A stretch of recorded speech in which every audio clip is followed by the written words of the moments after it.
आपल्या चॅनलवर तुमचे स्वागत आहे। हे आहे आमचे गणपती बाप्पाचे डेकोरेशन। माझ्या नातवामुळे आम्ही हे सॉफ्ट टॉयचे डेकोरेशन केलेलं आहे। त्याचा खूप आग्रह होता की माझे टॉयज तिथे ठेवायचे गणपती बाप्पाच्या इथे, म्हणून हे असं आम्ही डेकोरेशन केलेलं आहे। आणि आज मी तुम्हाला उकडीचे मोदक दाखवणार आहे। आपण सारणासाठी लागणारे साहित्य आहे 1 वाटी खोबरं, 1 वाटी गूळ, तूप, खसखस आणि वेलची जायफळ पावडर। आता ह्याला कोणी कोणी साखर पण वापरतं, पण गुळाने टेस्ट छान येते। आणि ह्या सारणामध्ये आपण 2-3 प्रकारचे मोदक करू शकतो। उकडीचे मोदक, मँगो मोदक, तळणीचे मोदक। आता आपण पॅन मध्ये खसखस भाजून घ्यायची आहे सारणासाठी, आणि थोडीशी भाजली की मिक्सरवर थोडी बारीक करून घ्यायची, म्हणजे मग वास छान येतो त्याचा।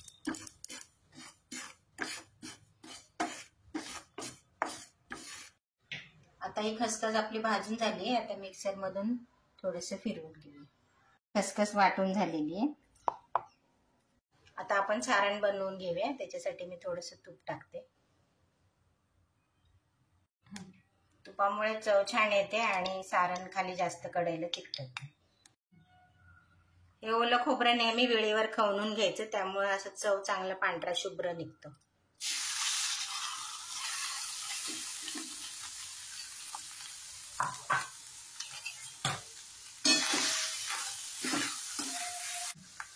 आता ही गुळाची पावडर टाकते मी। आता माझ्याकडे गुळाची पावडर आहे, तुम्ही गुळ खिसून घेतला तरी चालेल। आता हे सारणामध्ये गुळ टाकल्यावर जरा पाणी सुटतं। आता हे जरा सुकून द्यायचं। एकदम पण सुक्क नाही करायचं आणि एकदम पण ओलं ठेवायचं नाही। ओलं राहिलं की मग ते मोदकाला पण पाणी सुटतं। आता याच्यात मी खसखस टाकते।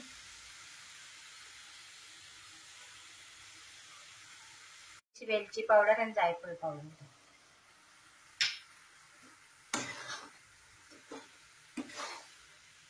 आता हे आपलं सारण तयार आहे। जास्त सुक्क पण नाही आणि जास्त ओलं पण नाही, असं सुटसुटीत झालं चांगलं। आता मोदकासाठी लागणारी उकड बनवून घेऊया। 1 वाटी पाणी घेतले। आता हे पाणी आपल्याला उकळवून घ्यायचं। ह्याच्यात थोडंसं तूप टाकायचं,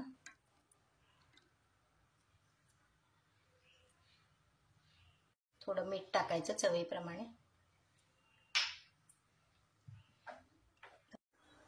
आता हे पाणी चांगलं उकळलंय, त्याच्यात आपण तांदळाचं पीठ टाकूया।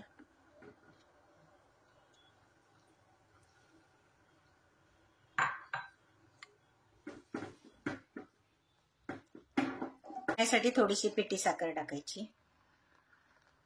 आता हे चांगलं एकत्र करून घ्यायचं आपल्याला आणि झाकून ठेवायचे, आणि मग नंतर मळताना परत एकजीव होतं सगळं ते। थोडं झाकून ठेवायचे आणि मग नंतर आपण मळायला घेऊया। आपण उकड ताटामध्ये काढून तो मळून घेऊया। पिठीमध्ये एक महत्वाची टीप म्हणजे चांगलं मळून घेणे, नाहीतर मग ते पीठ मोदक चिरतात। आणि गरम असल्यामुळे हे आपण असं पेल्याने मऊ करून घ्यायचं पिठाला, आणि थंड झाल्यानंतर मग हाताने मळूया।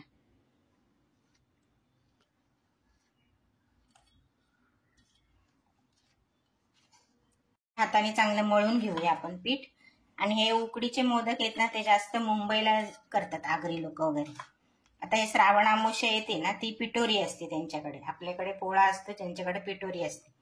तर पिटोरीला जवळजवळ 100-200 माणसं जेवायला असतात, तर तेवढ्यांना मोदक करायला लागतात। ते मग मी खाली जायची त्यांच्याकडे, तेव्हा हे मी शिकले मोदक। तरी पण असं पाकळ्या वगैरे एवढे त्यांच्यासारखे नाही जमत, पण तरी पण मी प्रयत्न करते। आपल्याकडे पुणे साईडला जास्त तळणीचे मोदक असतात, आणि ते उकडीचे छान लागतात आणि तळणीचे पण छान लागतात। दोन्हीची चव वेगळी आहे। त्यातल्या त्यात उकडीचे तर खूपच छान लागतात। म्हणजे आम्ही प्रत्येक गणपतीत उकडीचे करतो। आधीमध्ये पण असे कधी खावेसे वाटले तर अंगारकीला, संकष्टीला करतो। हे असं चांगलं मळून घ्यायचं, म्हणजे मग मोदक चिरत नाही। पीठ जर कोरडं वाटलं तुम्हाला तर जराशी कोमट पाण्याचा हात लावायचा, थंड पाणी नाही लावायचं, नाही तर थंड पाण्याने मोदक चिरतात। आणि हे इंद्रायणी तांदूळ असल्यामुळे त्याला जास्त चिकटपणा आहे तांदळाला। आणि हे पीठ गरम आहे ना तोपर्यंत जरा चांगले येतात मोदक, पाकळ्या वगैरे येतात. थंड झालं की एवढं नाही जमत नीट. आता आपल्याला उकड जमली की नाही व्यवस्थित ते बघायचंय. आणि छोटा गोळा घेऊन अशी पारी करून बघूया. त्याला जर चिरा नाही गेल्या तर आपली उकड एकदम चांगली आहे, नाहीतर मग आपल्याला मळून घ्यायला.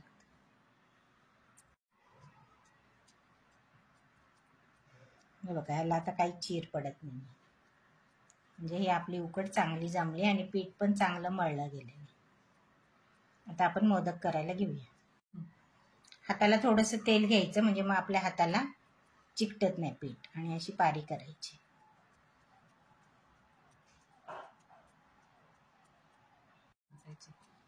अशी गोळी घेऊन आपण आता याची पारी करूया. पातळ पारी करायची, म्हणजे मग खायला छान लागतो मोदक. वरची पारी जर जाड झाली तर मग नुसतं पीठ पीठ लागतं.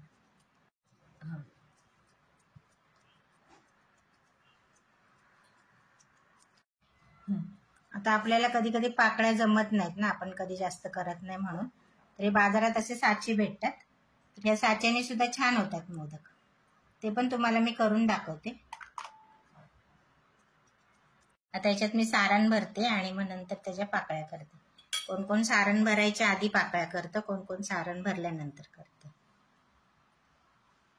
तर मला काही जास्त पाकळ्यांच्या नाही आहेत, पण मी जेवढ्या येतात तेवढं ट्राय करते.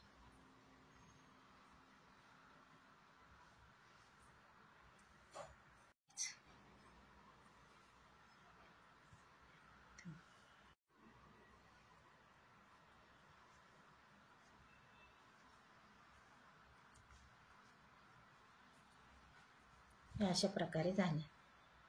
त्याच्या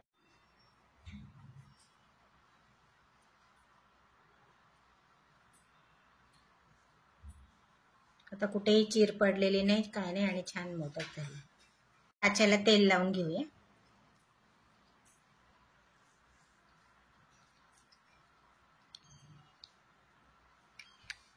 आता हा साचा बंद करून घ्यायचा आणि याच्यात असं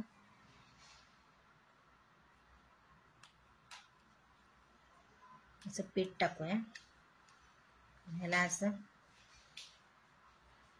असं दाबून दाबून कडेला सारण असं पूर्ण दाबायचं कडेने. आता हे आपण असं दाबत दाबत पीठ वरती आणले आणि त्याचंच परत हे झाकण तयार होईल. आणि जर तसं नाही झालं, म्हणजे हे वरती पीठ जर नाही आलं, छोटी गोळी असेल, तर आपण त्याला वरून असं दुसरं परत लावू शकतो पीठ. त्याच्यात सारण भरूया.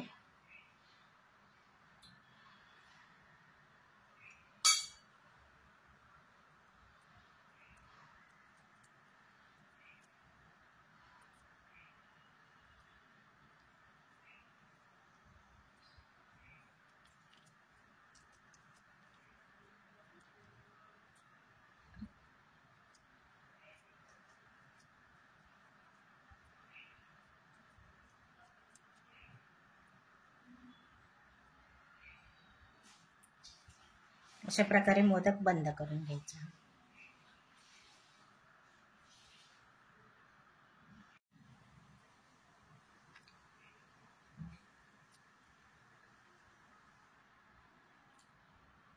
असं तयार झालं.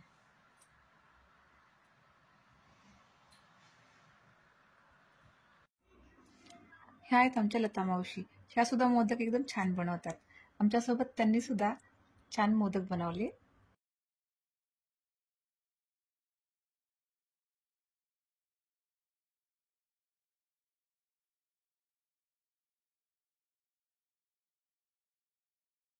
करंजी करूया. तर त्याच्यात सारण भरायचं.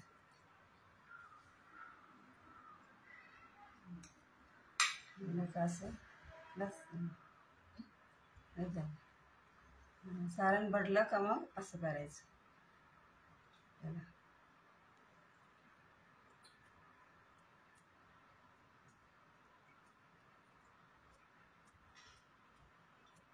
असं दाबायचं.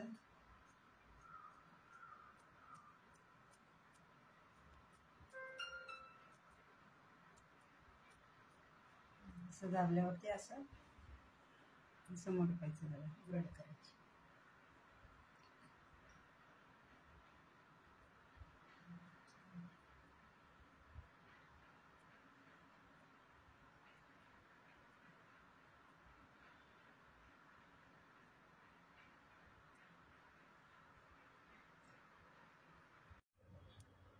आणि ह्या दोघींचं बघून मला सुद्धा मोदक बनवण्याचा मोह आवरला नाही.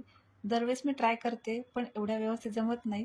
ह्यावेळेस कसं बसं ट्राय करून शेवटी मी मोदक बनवला आणि चांगला जमला.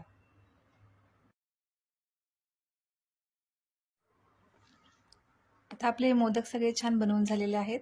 आता ह्याला आपल्याला उकडून घ्यायचे आहेत. आता आपण हे मोदक उकडण्यासाठी पाणी ठेवलेले आहे. तर हे पाणी जरा उकळून देऊ.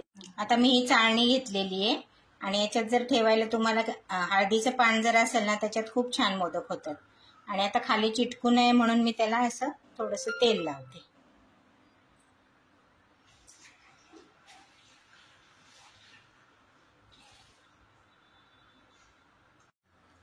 पाणी आता चांगलं गरम झालंय. आता हे तेल लावलेले जे मोदक आहेत चाळणीतले, ते आपण याच्यावर चाळणी ठेवू. आता याच्यावर आपण चाळणी ठेवून त्याच्यावर झाकण ठेवूया आणि 10 ते 15 मिनिटं उकडून घ्यायचे. साधारण 15 मिनिटानंतर. आता 15 मिनिटांनंतर आपण झाकण काढूया. आता हे छान उकडलेत मोदक, असे हाताला चिकटत नाहीयेत, म्हणजे मग उकडलेत.